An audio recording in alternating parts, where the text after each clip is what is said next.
لله رب العالمين الصلاة والسلام على خاتم النبيين وعلى آله وصحبه أجمعين أما بعد فأعوذ بالله من الشيطان الرجيم بسم الله الرحمن الرحيم قال الله تعالى في سورة المائدة وإذا جاءوكم قالوا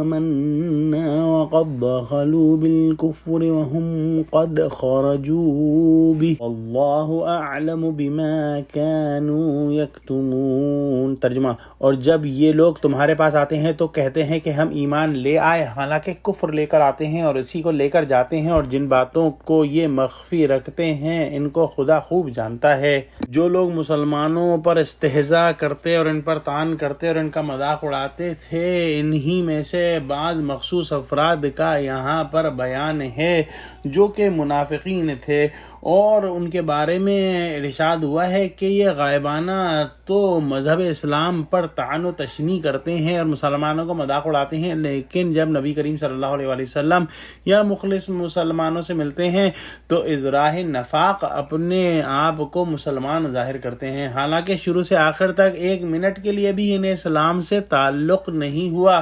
نہ پیغمبر علیہ السلام کے ربانی وعظ و تذکیر کا ان پر کوئی اثر ہوا۔ کیا محض لفظ ایمان و اسلام زبان سے بول کر وہ خدا کو معاذ اللہ دھوکہ دے سکتے ہیں؟ اگر اس عالم الغیب و شہادہ اللہ سبحانہ و تعالیٰ کی نسبت جو ہر قسم کے ضمائر و سرائر پر مطلع ہے اور ہر چیز سے واقف ہے، ان لوگوں کا یہ گمان ہے کہ محض لفظی ایمان سے اللہ سبحانہ و تعالیٰ کو خوش کر لیں گے، تو اس سے بڑھ کر کون سی حرکت قابل استہزاء اور تمسخر ہو سکتی ہے؟ گویا اس آیت سے کفار، منافقین، یہود و نصارہ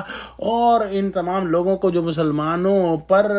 جو ہے وہ استہزاء کرتے ہیں، ان کے اوپر یہ دلیل آ گئی کہ ان کو مسلمانوں پر استہزاء کرنے کی بجائے اپنی آپ پر خود استہزاء کرنا چاہیے۔ اگلی آیت میں ارشاد فرمایا وَتَرَى كَثِيرًا مِّنْهُمْ يُسَارِعُونَ فِي الْإِثْمِ وَالْعُدْوَانِ وَأَكْلِهِمُ السُّحْتَ لَبِئْسَ مَا كَانُوا يَعْمَلُونَ ترجمہ، اور تم دیکھو گے کہ ان میں اکثر گناہ اور زیادتی اور حرام کھانے میں جلدی کر رہے ہیں، بے شک یہ جو کچھ کرتے ہیں برا کرتے ہیں۔ یعنی ان لوگوں کا حال یہ ہے کہ بہت ذوق و شوق اور رغبت سے ہر قسم کے گناہوں کی طرف جھپٹتے ہیں،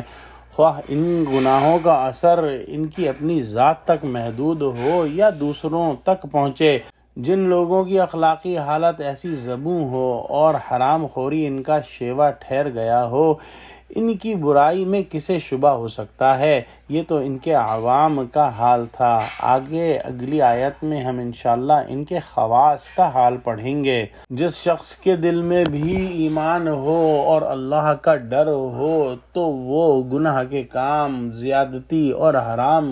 خوری سے دور بھاگے گا، لیکن جس کے دل میں اللہ کا ایمان اور اللہ کی محبت نہ ہو وہ ان کاموں میں جلدی کرے گا جیسا کہ کفار کرتے ہیں۔ دعا کرتے ہیں کہ اللہ سبحانہ و تعالی ہم کو قرآن کا فہم عطا فرما اور ہم کو پورے کا پورا اسلام میں داخل فرما لے، آمین۔ وآخر دعوانا الحمدللہ رب العالمین۔ السلام علیکم ورحمۃ اللہ وبرکاتہ۔